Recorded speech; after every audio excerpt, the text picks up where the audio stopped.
"Get out of my house, you crazy woman." Scott's words keep echoing in my head as I sit on the curb, tears streaming down my face. I can still feel the sting of his hands shoving me to the floor and the coldness in his eyes as he threw me out like garbage. This is how my 61st birthday has turned out, my own son treating me like I'm nothing. It's like I haven't spent my entire life loving him, raising him, and sacrificing for him. Now, because of that awful wife of his, he can't even stand the sight of me. Rachel, even her name makes my blood boil. From the moment Scott brought her home, I knew she was trouble. The way she looked at me, like I was just an obstacle in her path. The way she whispered in Scott's ear, turning him against me little by little. I warned him not to marry her, begged him to see through her manipulations, but he was blinded by lust, by the idea that she loved him unconditionally. The only thing that woman loves is herself. And now, because of her, I've lost everything: my son, my grandchildren, the family I've dedicated my life to. I've been cast aside like yesterday's trash. As I sit there, wallowing in my misery, a car pulls up beside me. The window rolls down, revealing the concerned face of my best friend, Sabrina. "Damn, what happened? What are you doing out here?" she asks, her voice full of worry. I can barely choke out the words. "Scott, he kicked me out, said I was crazy, and that it was his house now." Sabrina's eyes widen in shock, then narrow in anger. "He did what? On your birthday? Oh, honey, get in the car. You're coming home with me." I climb into the passenger seat, my body numb, as Sabrina drives. She keeps glancing over at me, her brow furrowed. "This is unacceptable, Julia. Scott can't treat you like this. Something has to be done." I shake my head sadly. "What can I do, Sabrina? He's a grown man. He's made his choice." Sabrina purses her lips, a determined look in her eye. "Maybe so, but that doesn't mean he gets to get away with it. You're his mother, for God's sake. It's time Scott and that awful wife of his learned. There are consequences for their actions." I turn to her, confused. "What are you saying?" A slow smile spreads across Sabrina's face. "I'm saying, my dear, that it's time for a little revenge, and I know just the person to help us get it." As we speed into the night, I feel a flicker of something I haven't felt in a long time. Hope. Hope that maybe, just maybe, I can make Scott and Rachel pay for the pain they've caused. That maybe karma will finally catch up to them. The day started off well enough. It was my birthday, and despite everything that had happened with Scott, I was determined to make the most of it. I spent the morning tidying up the house, putting up a few decorations, and preparing a special dinner. I even bought a cake from the bakery down the street, the one Scott always loved as a kid. Around noon, I called Scott, my heart fluttering with a mix of hope and worry. To my surprise, he actually answered. "Hey, Mom, what's up?" His tone was neutral, guarded. I took a deep breath. "Well, I was wondering if you, Rachel, and the kids would like to come over for dinner tonight. It's my birthday, and I thought it would be nice to spend some time together as a family." There was a long pause. I could hear muffled voices in the background, like he was discussing it with someone. Finally, he spoke. "Yeah, okay, we could do that. What time?" Relief washed over me. "How about 5 p.m.? I'm making your favorite lasagna." "Sure, see you then." He hung up before I could say anything else. The rest of the day passed in a blur of preparation and anticipation. By the time 5 p.m. rolled around, everything was perfect. The lasagna was bubbling in the oven, the table was set, and the cake was proudly displayed on the counter. Right on time, the doorbell rang. I practically ran to answer it, a huge smile on my face. But the moment I opened the door, my heart sank. Scott stood there, a scowl etched on his face. Beside him was Rachel, her lips curled into a sneer. The kids were nowhere to be seen. "Where are the children?" I asked, trying to keep my voice steady. Rachel let out a harsh laugh. "We decided it was best they didn't come. Wouldn't want them exposed to any more of your toxic influence." I felt like I'd been slapped. "Toxic influence? What are you talking about?" She stepped forward, jabbing a finger at me. "Don't play dumb, Julia. We all know what a terrible mother you were. The way you turned Scott against his own father, the constant guilt-tripping and manipulation. It's no wonder he wants nothing to do with you." Tears stung my eyes. I looked to Scott, silently pleading for him to defend me, but he just stood there, arms crossed, saying nothing. "That's not true," I managed to choke out. "I've always loved and supported Scott. I would never do anything to hurt him." Rachel's eyes flashed with anger. "Drop the martyr act. You're nothing but a selfish, vindictive woman who can't accept that Scott has moved on with his life, that he chose me over you." Something inside me snapped. Before I knew it, I lunged forward, ready to slap that smug look off her face. But Scott stepped between us, grabbing my wrist in a painful grip. "Don't you dare touch my wife," he growled. "You're pathetic, you know that? Coming up with this whole birthday charade, trying to worm your way back in. Well, it's not going to work. We're done with you." With that, he shoved me backward, sending me stumbling. I caught myself on the doorframe, tears now flowing freely down my cheeks. "Scott, please," I whispered. "I'm your mother." But he just shook his head, his eyes cold. "Not anymore. Come on, Rachel. Let's go." I watched helplessly as they turned and walked away, slamming the door behind them. The sound echoed through the empty house, a brutal finality to it. There I stood, alone on my birthday, my heart shattered into a million pieces. I don't know how long I stood there, frozen in the aftermath of Scott and Rachel's cruelty. Minutes, hours, it all blurred together. The pain in my chest was unlike anything I'd ever felt before, a deep, aching void that threatened to swallow me whole. Eventually, I managed to close the door, my hands shaking. I stumbled to the couch, collapsing onto the cushions as sobs racked my body. How could he do this to me? My own son, treating me like I was nothing. I hadn't spent my entire life loving and caring for him. The sound of my phone ringing jolted me out of my despair. I glanced at the screen and saw Sabrina's name. For a moment, I considered ignoring it, not wanting to burden her with my problems. But the thought of facing this alone was too much to bear. I answered, my voice thick with tears. "Hello." "Julia, what's wrong? Did something happen with Scott?" The concern in her voice was my undoing. I broke down, the whole story spilling out between gasps and sobs. Sabrina listened patiently, offering words of comfort and support. "That's it," she said firmly when I finished. "This has gone too far, Julia. Scott and Rachel can't keep treating you like this. It's time for them to face some consequences." I sniffled, wiping my eyes. "What do you mean?" "I mean it's time for a little payback. They think they can just walk all over you, but they've got another thing coming. You're a strong woman, Julia. It's time to start acting like it." Her words ignited a spark within me, a flicker of anger amidst the pain. She was right. I couldn't just sit here and wallow. I needed to do something to take back control. "Okay," I said, my voice steadier now. "What did you have in mind?" I could practically hear Sabrina's grin through the phone. "Meet me at the diner in an hour. I've got someone I want you to meet. Trust me, he's going to be a big help." An hour later, I was sitting across from Sabrina in a booth at the local diner. She had a mischievous glint in her eye as she sipped her coffee. "So who is this mystery person?" I asked, curiosity getting the better of me. As if on cue, the bell above the door jingled. Sabrina waved at someone behind me. There he is now. I turned, my eyes widening as a tall, broad-shouldered man approached our table. He had a rugged look about him, like someone who had seen his fair share of trouble.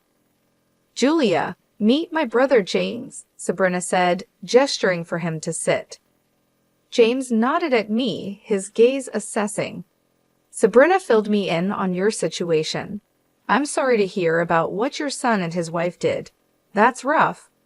I shrugged, trying to appear nonchalant even as the pain twisted in my gut. "It is what it is. But Sabrina seems to think you can help." He leaned forward, his elbows on the table. "I can.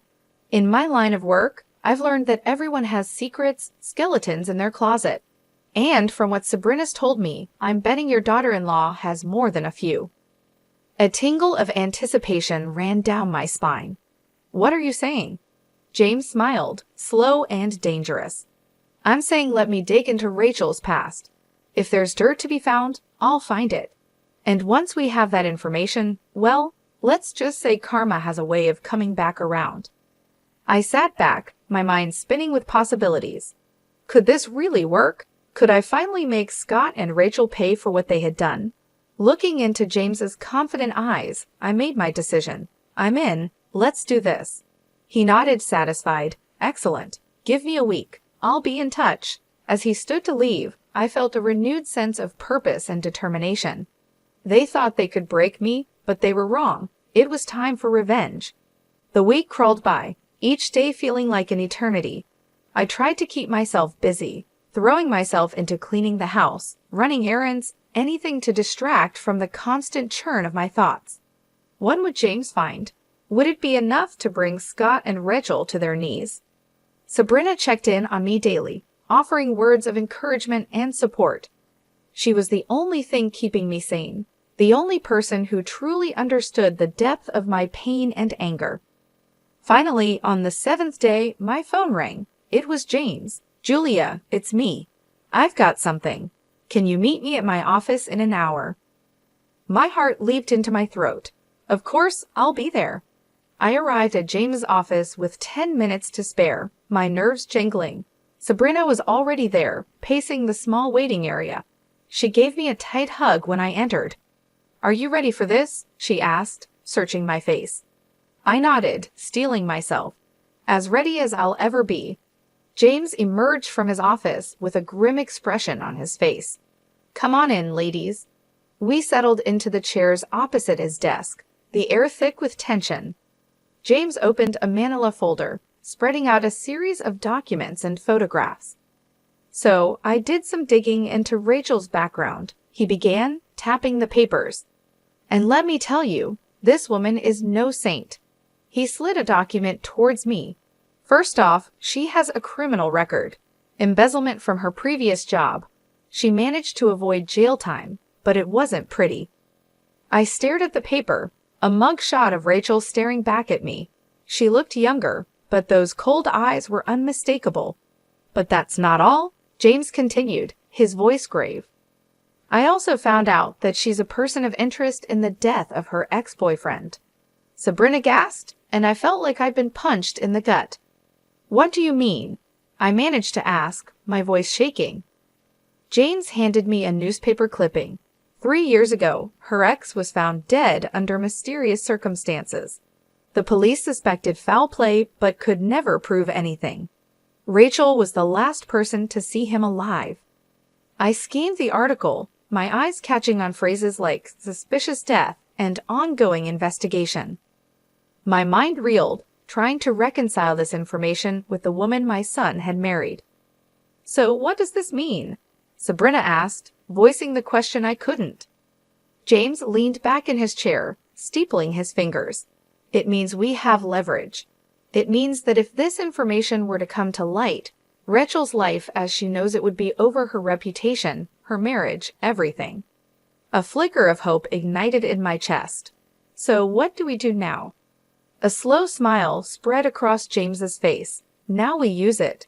We let Rachel know that we have this information, and if she doesn't want it to go public, she needs to convince Scott to make things right with you. Sabrina nodded, her eyes gleaming. And if she refuses? James shrugged. Then we go to the police. We let them reopen the investigation into her ex's death. One way or another, Rachel will face the consequences of her actions.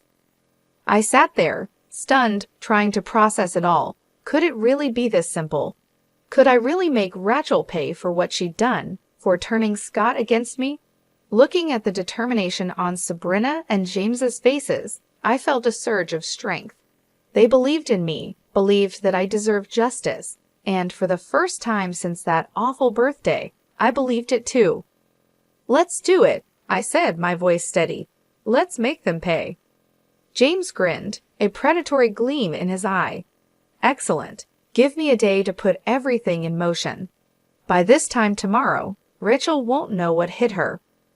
As we left the office, Sabrina squeezed my hand. "You're doing the right thing, Julia. Don't ever doubt that." I squeezed back, feeling a sense of purpose and righteous anger. They had picked the wrong woman to mess with. It was time for Rachel to learn that lesson the hard way. True to his word, James called me the next day. "It's done," he said, a note of satisfaction in his voice. I sent all the information to Rachel, along with a little message letting her know that if she doesn't want it to go public, she needs to convince Scott to make amends with you. I felt a mix of excitement and nervousness. "Do you think it will work?" "Only one way to find out," James replied. "But trust me, with the dirt we have on her, she'd be crazy not to comply." I hung up, my mind racing. Would Rachel really cave?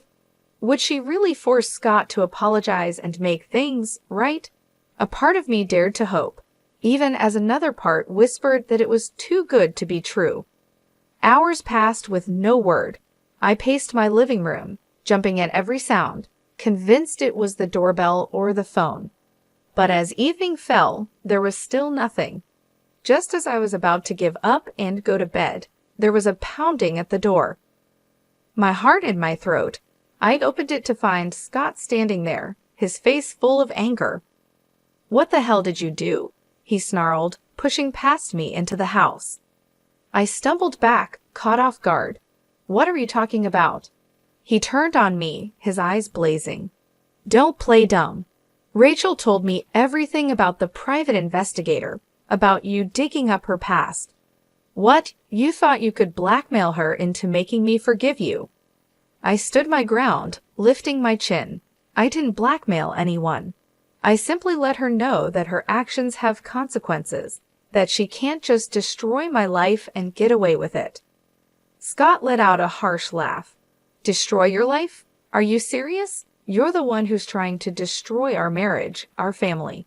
First with your constant guilt-tripping and manipulation, and now this." Anger surged through me, hot and bright. "I'm not the one who turned you against me, Scott. That was all Rachel. She's poisoned you. Can't you see that? She's a criminal, a liar, maybe even a murderer." For a moment, Scott looked stunned. Then his face hardened. "You're unbelievable. You really think I'm going to believe your crazy accusations over my own wife, the mother of my children?" "They're not accusations. They're facts. James found proof." "I don't care what your little detective friend found," Scott roared. "Rachel is my wife, and I trust her. I love her, and nothing you say or do is going to change that." Tears stung my eyes, blurring my vision. "So that's it then? You're choosing her over me, your own mother?" Scott's jaw clenched. "You made that choice for me the moment you decided to pull this stunt. I'm done with you, Mom. Done with your lies, your schemes, all of it." He turned to leave, and panic seized me. I couldn't lose him, not like this. "Scott, please," I called out, but he was already gone, slamming the door behind him. The finality shook me to my core. I sank to the floor, sobs tearing from my throat. It wasn't supposed to happen this way. The truth was supposed to set me free, to bring Scott back to me. Instead, it had only driven him further away. Through my tears, I heard my phone ringing. It was James. I answered, my voice thick and shaky. "Julia, what happened?" "Did it work?" A bitter laugh escaped me. "No, it didn't work. Scott, he's gone. He chose Rachel." There was a pause, then James spoke, his tone determined.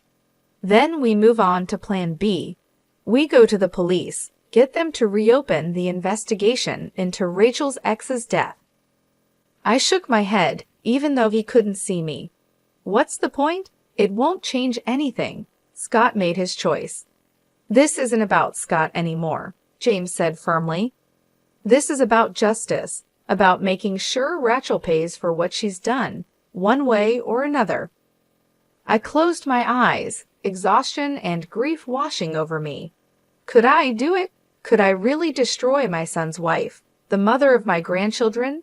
But then I remembered the look in Scott's eyes, the venom in his voice, the way Rachel had smirked so smug and self-satisfied. They had brought this on themselves, and now they would face the consequences.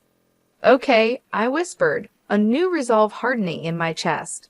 Let's do it. Let's make her pay. The next few days were a blur of activity. James and I gathered all the evidence he had collected, organizing it into a neat package to present to the police.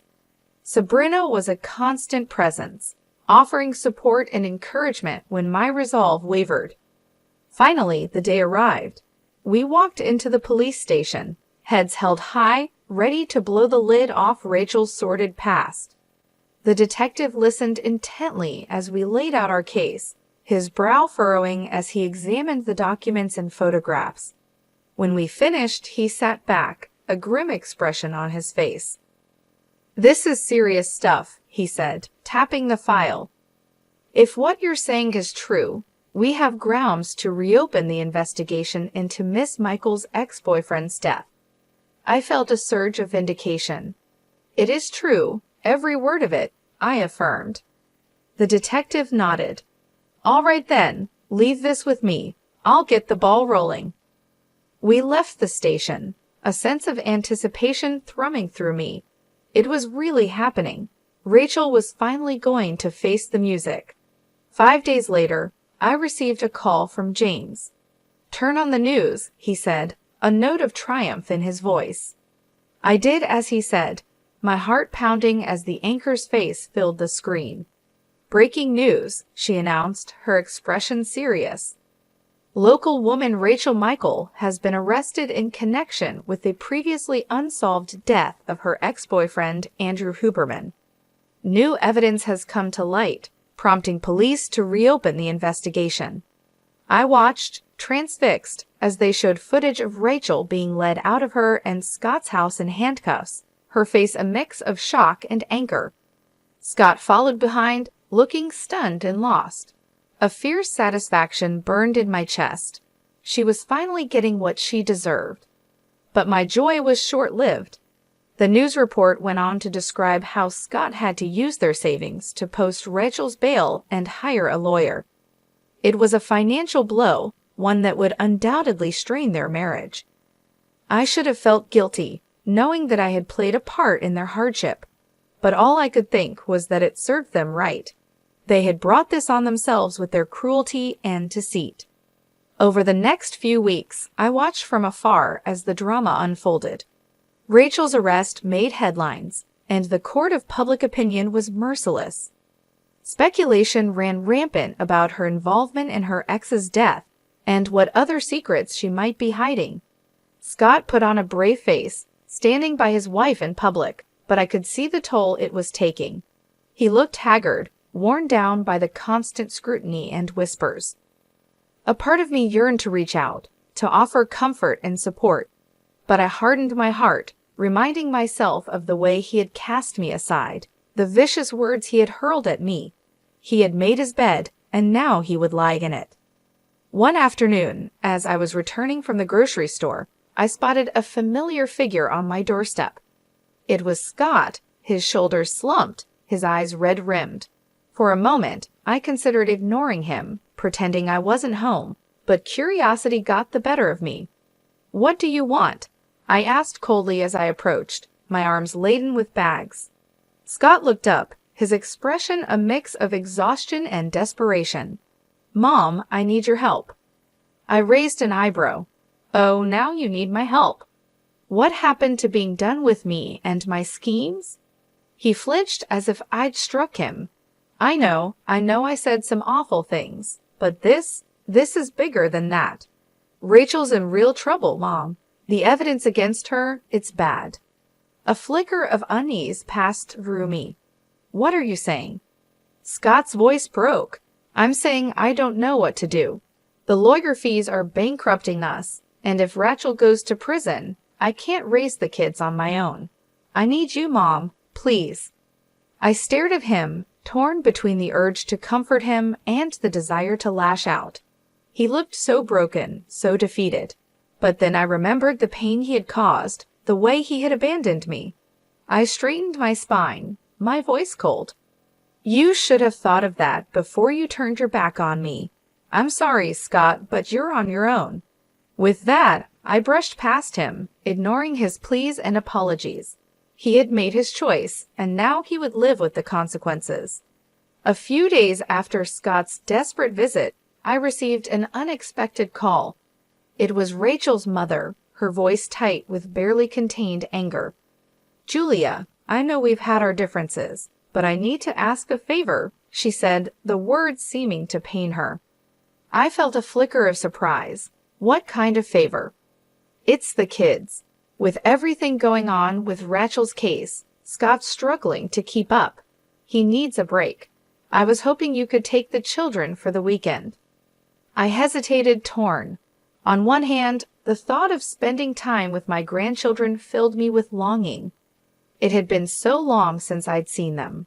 But on the other, the idea of helping Scott and Rachel after everything they had done to me was hard to accept.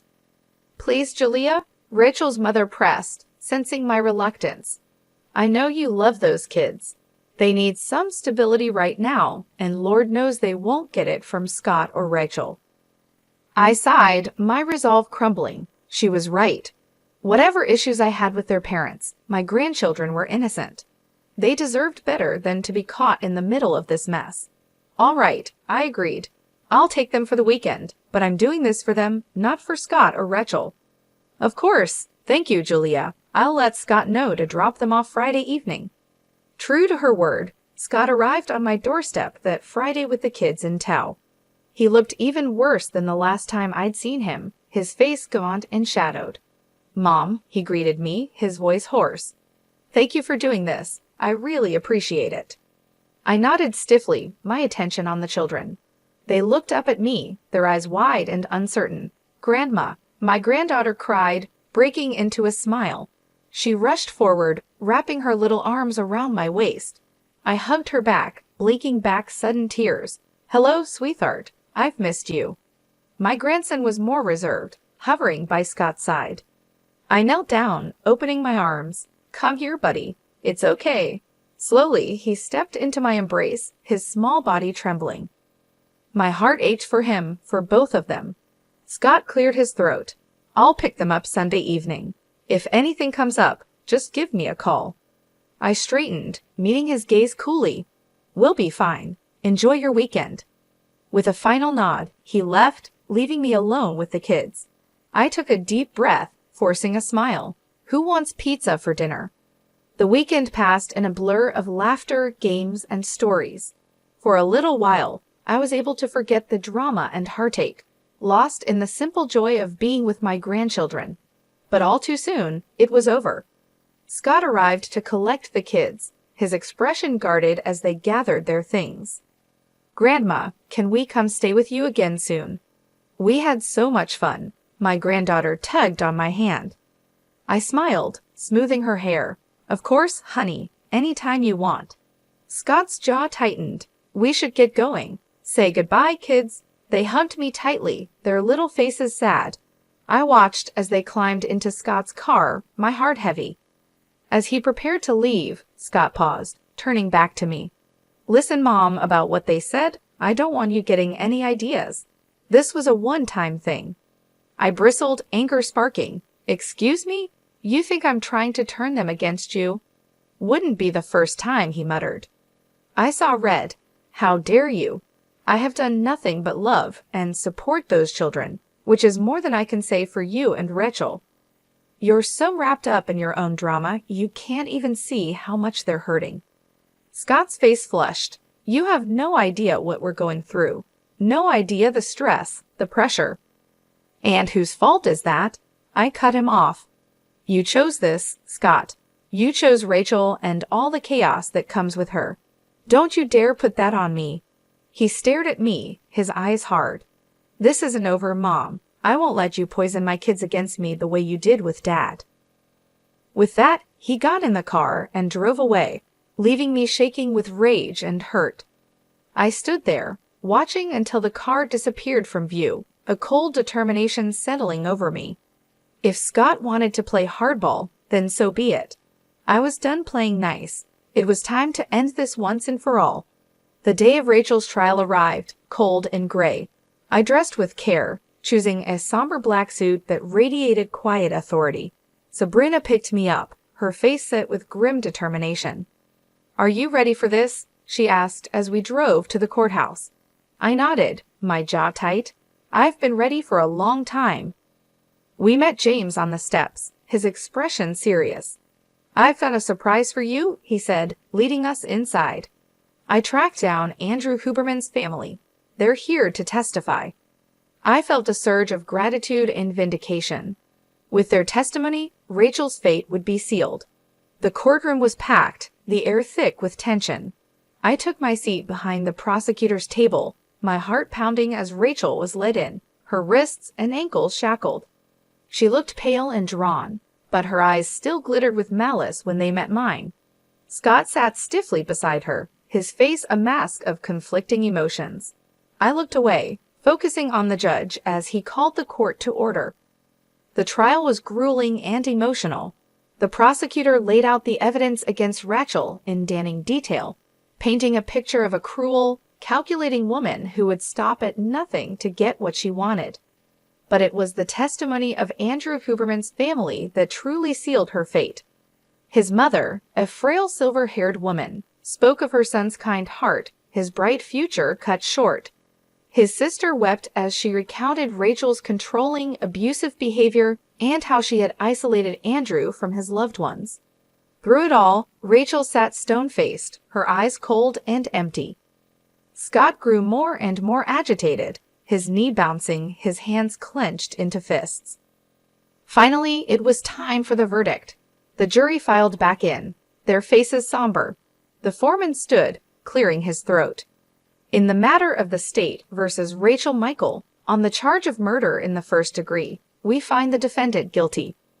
The courtroom erupted in gasps and murmurs. Rachel's face drained of color, her mouth falling open. Scott leaped to his feet, his chair clattering to the floor. "No," he shouted, his voice raw with anguish. "No, this is wrong. She's innocent." The judge banged his gavel, calling for order. "Mr. Michael, control yourself, or I will have you removed from this courtroom." Scott subsided, collapsing back into his seat, his head in his hands. Rachel turned to him, her expression desperate. "Scott, do something. You can't let them do this to me." But Scott wouldn't look at her, his shoulders shaking with silent sobs. The bailiff stepped forward, preparing to lead Rachel away. I watched with a strange mix of emotions swirling within me. Triumph, yes, but also a hollow sort of sadness. It had come to this, my own son broken and humiliated, his love life in ruins. As Rachel was escorted out, she turned back, her eyes locking with mine. In that moment, I saw the depth of her hatred, the venom in her soul. "This isn't over," she hissed, her voice low and deadly. "I'll make you pay for this. I swear it." I met her gaze steadily, unflinching. "You've already paid, Rachel. You made your choices, and now you'll face the consequences. Goodbye." With that, I turned and walked out, my head held high. It was over. Justice had been served. But even as relief washed over me, I couldn't shake the lingering unease. Scott's anguished face haunted me. Had I gone too far? Had my quest for vengeance blinded me to the collateral damage? I shook my head, pushing the doubts aside. No, Scott had made his bed, and now he would lie in it. He had chosen Rachel and turned his back on me. Now he would have to live with the fallout. I stepped out into the cold gray day, drawing my coat tighter around me. It was time to move on, to build a new life for myself. A life without Scott, without Rachel's toxic influence. A life of my own making.